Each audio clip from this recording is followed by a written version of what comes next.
오늘도 무척 더운데 언론인 여러분 고생 많으십니다.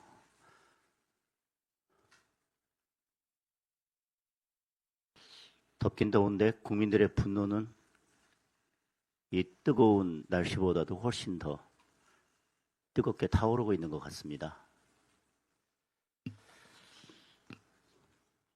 지금 국민의 주식 통장이 깡통이 됐습니다. 다 아시겠지만 단일 종목 레버리지 ETF라는 괴물 때문입니다.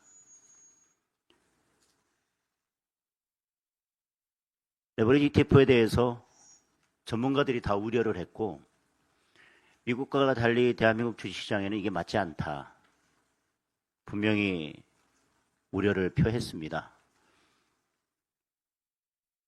아마 애당초 금융위 금감원 관계기관이 우려했던 것도 아마 이 때문일 것입니다. 관계기관 협의를 했다고 하지만 결국 반대하는 금융위 금감원 상대로 김용범 정책실장이 눈 부라리고 호통 한번 친 게 다 아니겠습니까? 이제 국민들의 주식 계좌뿐만 아니라 국민의 노후 자산인 국민연금까지 불안한 지경이 됐습니다. 결국 국장에서 돈을 번 사람들은 외국인과 증권사밖에 없습니다.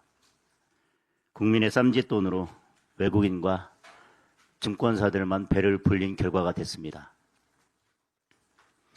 오죽하면 조국 전 대표를 비롯해서 범 여권조차 비판에 나섰겠습니까?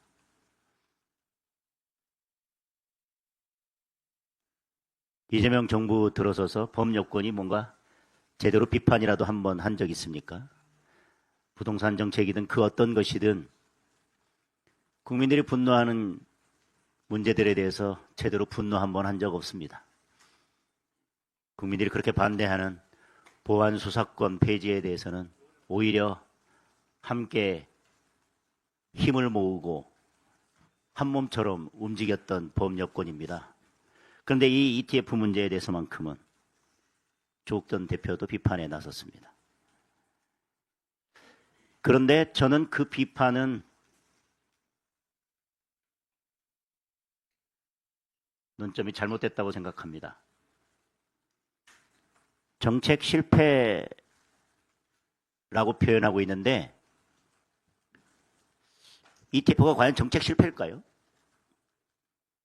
ETF가 정책 실패 맞습니까? 정말 좋은 의도로 이게 꼭 필요하다라고 생각해서 많은 사람들이 찬성했는데 막상 정책을 실시하고 보니 예상하지 못했던 문제가 발생한 것입니까? 우리는 정책 실패는 그럴 때 정책 실패라고 하는 것입니다. 정책 실패가 분명히 예상되고 있고 전문가들이 전부 반대하고 관계기관도 반대했는데 청와대에서 밀어붙였다면 이건 정책 실패가 아니라 다른 문제가 없었는지 살펴봐야 되는 문제입니다. 이게 청와대 정책실의 정책 판단이 아니라 혹시 로비나 부정한 결탁에 따른 것이 아닌지 당연히 의심해 봐야 되는 것 아닙니까? 대한민국 주식시장에서는 절대 이 레버리지 ETF라는 괴물을 풀어놓으면 커다란 문제가 발생한다고 지적했음에도 불구하고 그리고 금융위가 금감원이 우려를 표했음에도 불구하고 김용범 정책실장이 이것을 밀어붙였다면 우리는 다른 것을 의심해 봐야 합니다. 정책적 판단이 아니라 혹시 로비나 부정한 청탁이 있었던 건 아닌지 그런 로비나 부정한 결탁에 의해서 이렇게 무리한 정책 결정을 한 게 아닌지 그래서 사실상 이건 정책적 판단이 아니라 사실상 주가 조작에 의해서 특정 기업에 이익을 몰아주려고 한 것은 아닌지 레버리지 ETF가 실시되면 이런 결과가 올 것이고 특정 종목에만 이익이 돌아간다는 우려를 했음에도 불구하고 밀어붙였다면 그 특정 기업들에게 이익을 주기 위해서, 특혜를 주기 위한 다른 부정한 의도는 없었는지 지금쯤 특검을 통해서 확인하는 것이 필요하다고 생각합니다.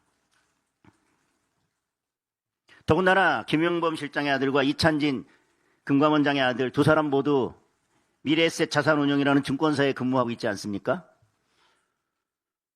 금감원, 청와대 정책실장 관계기관 협의를 했다면서요. 그리고 이런 관계기관 정책 결정을 한 핵심 부서 아닙니까? 그 부서에 책임을 맡고 있는 사람들의 자녀가 증권사에 근무하고 있었다? 그러면 이런 정책 결정에 대해서 전혀 모르고 있었다? 따라서 이런 정책 결정이 그런 증권사의 운용에 어떤 영향도 미치지 않았을 것이다 라고 생각하는 국민들이 과연 계실까요? 그런 일은 없었는지에 대해서도 우리가 한번 들여다봐야 되지 않겠습니까? 그러려면 저는 국정조사는 당연히 해야 되는 것이지만 국정조사를 넘어서 특검까지 가야 된다고 생각합니다. 대한민국 주식시장을 이렇게 만들었다면, 그리고 누가 보더라도 이것은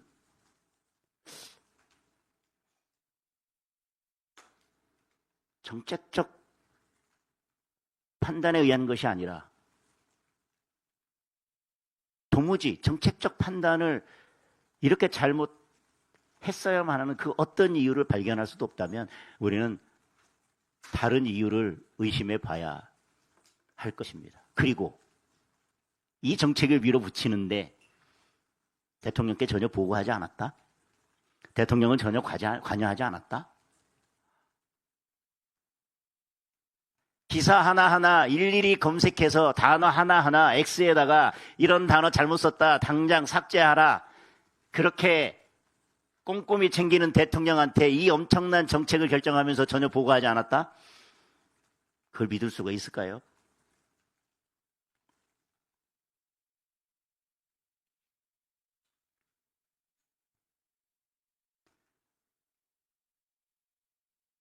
이 엄청난 대국민 피해 극에 대해서 반드시 특검을 통해서 실체를 밝혀야 된다고 생각합니다. 오늘 경찰이 느닷없이 스타벅스 압수수색에 나섰습니다. 어떻게 대한민국 검찰, 경찰, 특검은 압수수색을 하면 예외 없이 그 속이 훤히 들여다 보이는지 기가 막히지 않습니까? 불리한 이슈를 덮어야 할 때, 아니면 어떤 정치적 의도가 있을 때 기가 막힌 타임에 너무 기가 막히게 압수수색이 이루어져서 이제 그냥 유리벽처럼 그 속이 정치적인 검은 속내가 너무나 훤히 들여다 보여서 이제 정치적인 의미나 아니면 검은 속내를 굳이 해석하려 노력할 필요조차도 없는 것 같습니다.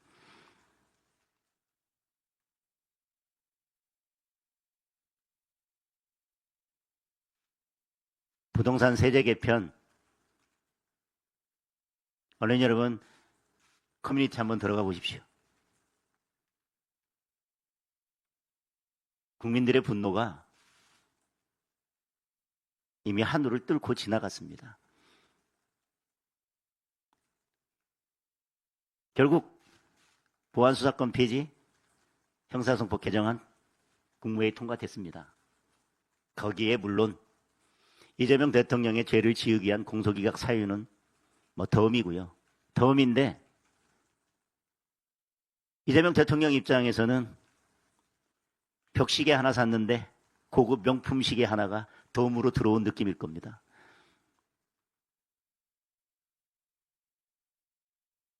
이렇게 경찰의 수사권을 몰아주는 형사성법 개정안이 국무회의를 통과하고 지금 이재명 정권에는 불리한 이슈들이 넘쳐나니까 정치경찰이 보은이라도 하듯 우리에게 경찰권을, 수사권을 이렇게 우리 경찰에 몰아주시면 앞으로도 이렇게 중요한 정치적인 이슈가 있을 때마다 대통령을 위해서, 정권을 위해서 우리가 이렇게 몸바쳐서 정권의 하수인 역할을 잘 해드리겠다는 증명이라도 해 보이듯이 오늘 기가 막힌 타임에 스타벅스에 대한 압수수색을 실시했습니다. 검찰이 한번 영장 신청에 대해서 기각을 했던 사안 아닙니까? 이게 과연 영장을 청구해서 해야 될 일인지 검찰도 의문을 가졌던 사건 아닙니까? 그리고 이게 지방선거를 앞두고 국민들을 갈라치고 강성 지지층을 결집하기 위해서 정치적으로 한번 이용해 볼 수는 있겠지만, 이런 기업의 마케팅 전략에 대해서 국민과 소비자의 판단에 맡기는 것은 변론으로 하고, 이게 지금 압수수색까지 해서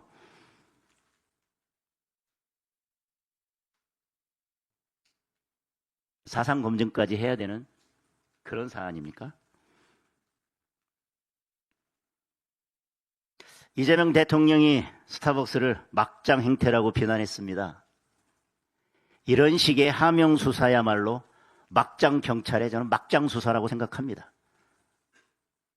이런 막장 경찰의 막장 수사가 일상화될 수 있는 문을 어제 활짝 열어 젖힌 겁니다. 이재명 정부가.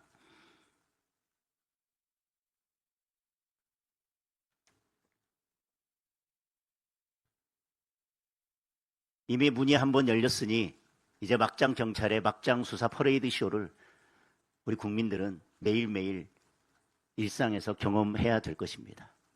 그리고 내가 피해자가 되는 순간 그 엄청난 피해를 온몸으로 감당해야 될 것입니다. 왜 그토록 경찰을 믿지 못하고 보안수사권 폐지에 반대했는지 경찰이 하루도 지나지 않아서 오늘 똑똑히 국민들께 보여준 것입니다.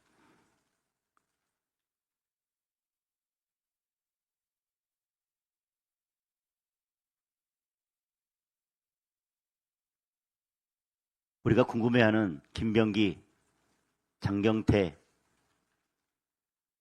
이 두 의원에 대한 수사는 도대체 어디로 갔습니까?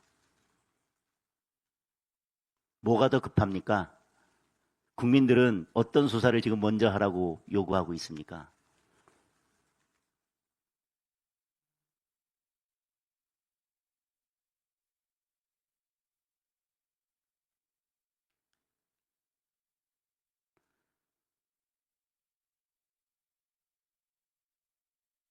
대통령의 하명 수사, 막장 경찰의 막장 수사, 이제 국민들께서 더 이상 용납하지 않으실 것입니다. 이상입니다.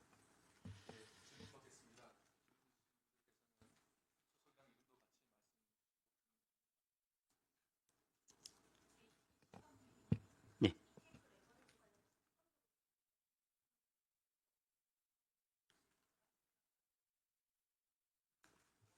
특급에 대한 구상이 필요할까요?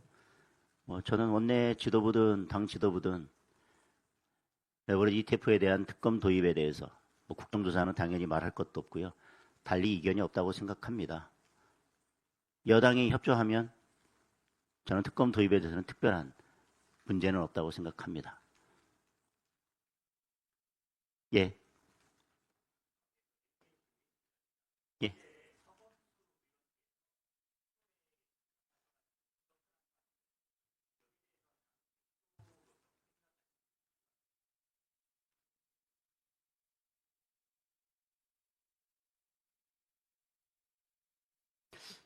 부적절한 발언이다 이렇게 질문을 주셨는데, 그게 부적절한이라는 수식어로 끝낼 일은 아닌 것 같습니다. 돌려차기 사건 피해자가 느낄 고통, 그리고 어제 그 토론회를 열었던 목적, 그리고 그동안에 여러 토론회에도 계속 참석을 했었습니다. 당연히 우리 국민의힘이 주최했던 토론회에도 참석해서 발언을 해주셨습니다. 뭐 그 이전에 법사위나 여러 상임위에도 출석을 하셨었습니다. 그리고 대통령에게 SNS를 통해서도 보안수사권 폐지에 대한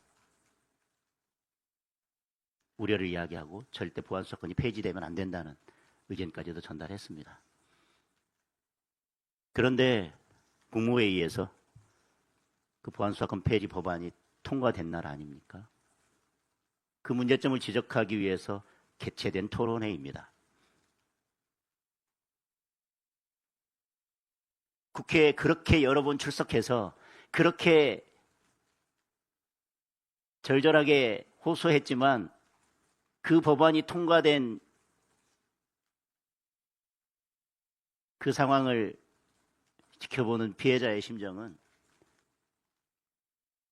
대한민국 이게 나라 맞나? 어쩌면 그런 생각을 하셨을지도 모르겠습니다. 대한민국이라는 나라에서 내가 계속 살아갈 수 있을까?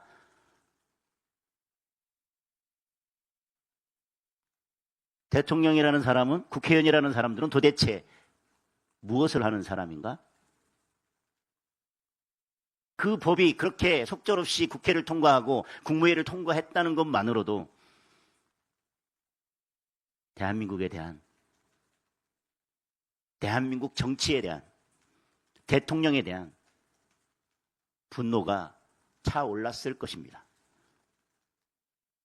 그런 날 토론회를 열고 그 자리에 또 참석해서 똑같은 이야기를, 분노를 억누르고 해야 된다는 그 피해자의 심정을 생각한다면 저는 토론회를 여는 것 자체도 그래서 토론회에 참석하는 것 자체도 매우 고통스러웠을 것입니다. 그런데 그 토론회에서 그런 발언을 할 수 있다? 그 발언을 할 수 있다는 것은 돌려차기 사건에 대해서 잘 알지 못하거나 듣기는 했지만 그 사건의 실체를 전혀 모르거나 알았다 하더라도 그 피해자의 고통에 대해서 전혀 공감하지 못하거나 이 보안수사권이 폐지되는 이 법안이 그런 강력범죄의 피해자들에게, 그리고 앞으로 그런 피해를 당할지도 모르는 잠재적 피해자인 국민들에게 이 법안이 도대체 어떤 의미로 다가올지에 대해서 전혀 공감하지 못하거나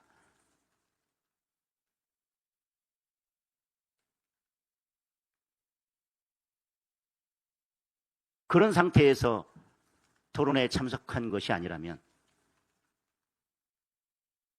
실수로라도 저는 있을 수 없는 발언이라고 생각합니다.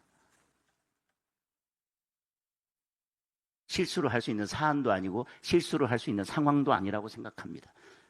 지금 제가 말씀드린 것들에 대해서 공감하고 있다면 이것은 개인의 문제도 아닐 것입니다. 우리 국민의힘 전체의 문제가 되어버렸습니다. 많은 분들이 국민의힘의 지지율에 대해서 이야기합니다. 이런 것들이 국민의힘의 지지율을 끌어내리고 있는 것입니다. 지지율의 문제를 떠나서 있어서는 안 될 일이 벌어진 것입니다. 이건 어제 토론회에 참석했던 그 피해자분에 대한 문제가 아니라 모든 국민에 대한 문제인 것입니다. 그것을 부적절이라는 수식어로 표현하는 것 자체가 부적절하다고 생각합니다. 우선 그리고 그 문제에 대해서 국민의힘의 당 대표로서 피해자분께 그리고 국민 여러분께 깊이 사죄의 말씀을 드리겠습니다. 네.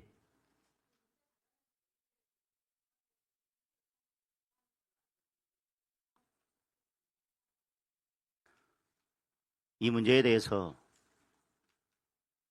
적절한 조치가 당연히 필요할 텐데 징계 요청서의 접수 여부를 따질 사안인지 저는 징계 요청서가 접수되고 접수되지 않고의 문제를 따지기 이전에 당 차원에서 그에 상응하는 적절한 조치가 필요하다고 생각합니다.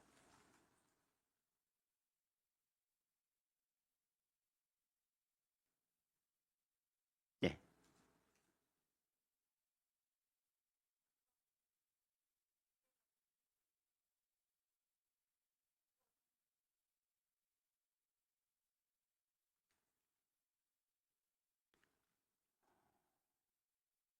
헌법소원 청구에 대해서는 당 차원에서 법률자문위원회에서 준비 중에 있고 검토를 하고 있습니다.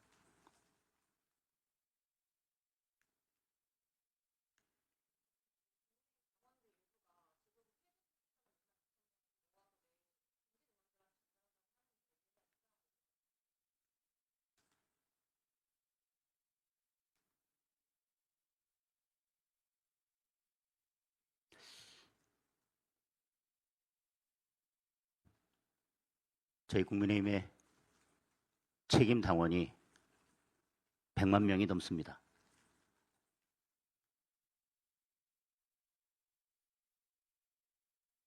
일부 당원들께서 지도부에 대해서 의견을 가질 수는 있다고 생각합니다.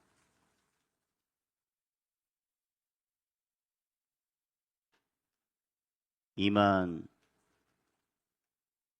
명 조금 넘는 당원들의 의사가 100만 명 넘는 국민의힘 전체 당원의 의사를 대신할 수 있는 것인지, 그리고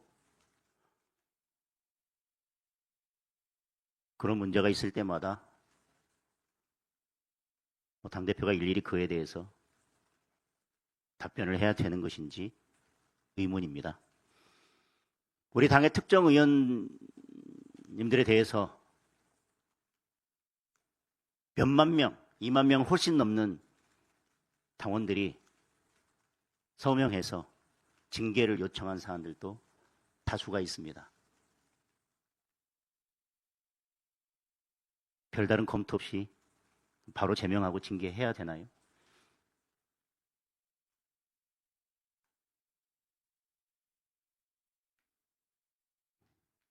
저는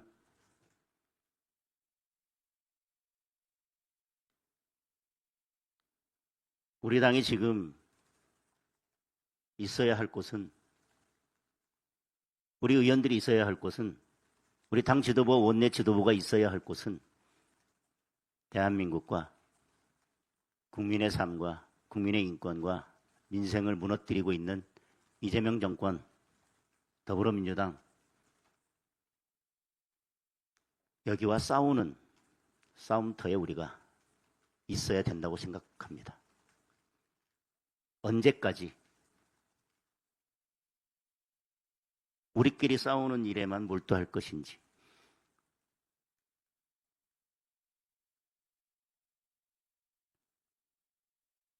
이재명 정부와 더불어민주당이 이렇게 많은 악재들을 만들어내고 국민들의 삶을 파괴하고 있는데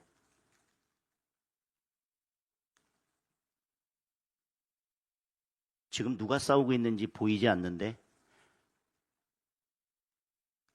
당내 문제의 싸움에는 많은 분들이 보이고 있습니다.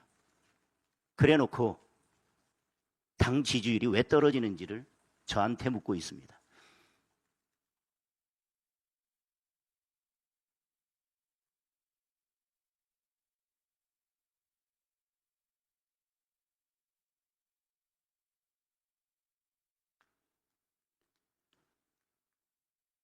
당 지도부나 원내 지도부가 있는 곳에서 함께 싸우려 하기보다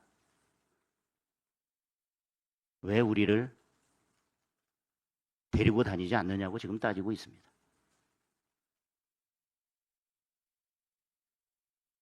당을 위해서 지금 무엇을 하고 누구와 힘을 합치고 무엇을 해야 될지에 대해서 지방선거 이후에 어느 누구도 고민하지 않으면서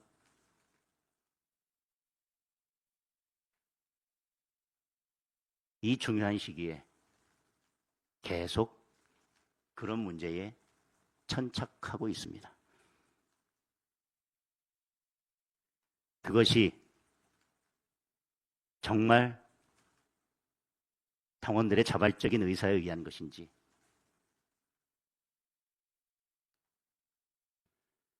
아니면 늘 그래왔던 것처럼 지도부를 흔들기 위한 또 다른 전략의 일부인지 살펴보았으면 좋겠습니다. 네. 예.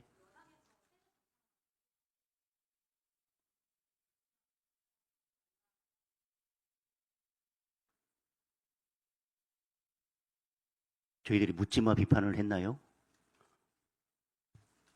뭐 세제 관련해서 우리가 없는 얘기 했습니까? 민주당이 지금 공급에 대한 이야기를 했지만 제대로 된 공급이 되고 있습니까? 그리고 지금 그 세제 개편안에 따르면 있는 공급도 막힌다고 비판하고 있는 거 아닙니까? 세제로는 절대 부동산 값을 잡을 수 없고 지금의 세제 개편안에 따르면 있는 매물도 잠길 수밖에 없다. 새로운 공급에 대한 대책은 없습니다. 그리고 지금 내놓는 대책들은 당장 2년, 3년 안에 공급할 수 있는 대책도 아닙니다. 현실적으로 지금 당장 공급을 늘릴 수 있는 것들에 대해서는 눈 감고, 저희들이 그런 대안을 제시해도 그거에 대해서는 눈 감고, 마을은 공급을 늘린다고 하면서 눈에 보이는 건 전혀 없고, 내놓는 세제 개편안, 부동산 규제 방안은 결국 있는 매물도 계속 잠기도록 만드는 거에 대해서 비판했는데, 묻지마식 비판이라고요? 민주당 원내대표는 정부가 발표한 부동산 정책은 내용이나 알고 있는 겁니까? 그 내용대로 하면 지금 부동산 시장이 어떻게 망가질지에 대해서는 한번 머릿속으로 고민이나 해본 겁니까? 커뮤니티만 들어가 봐도 국민들께서는 그 부동산 정책, 이번 세제 개편안이 어떻게 문제를 일으키고 어떤 부작용을 낳을지에 대해서 국민들은 이미 다 알고 계십니다. 그런데 여당의 원내대표가 야당의 비판을 묻지마식 비판이다, 선동이다.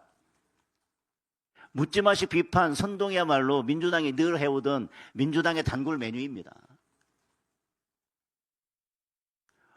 무엇이 비판이 잘못됐는지 구체적으로 제 비판 중에서 어떤 것이 팩트에 어긋나고 어떤 공급 정책으로 내년에, 내후년에 주택을 얼만큼 늘릴 수 있는지, 그리고 이번 세제 개편안에 의하면 오히려 장특공 폐지나 다른 것 때문에 그걸 피하기 위해서 단기간에 아니면 장기간 내년에는 어느 정도의 매물이 더 나올 것이라는 예측치를 가지고 수치를 가지고 정확하게 제 비판에 대해서 제 반박을 해주시면 될 것 같습니다.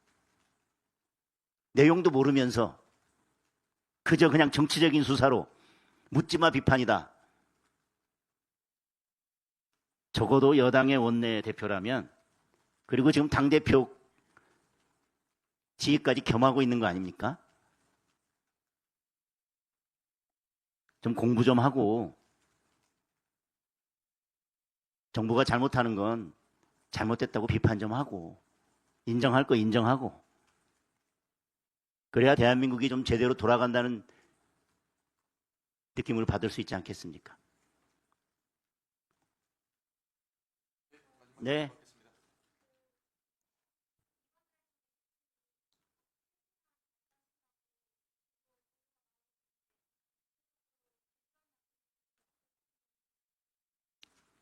뭐 일정이나 계획이나 내용을 말씀드리는 것은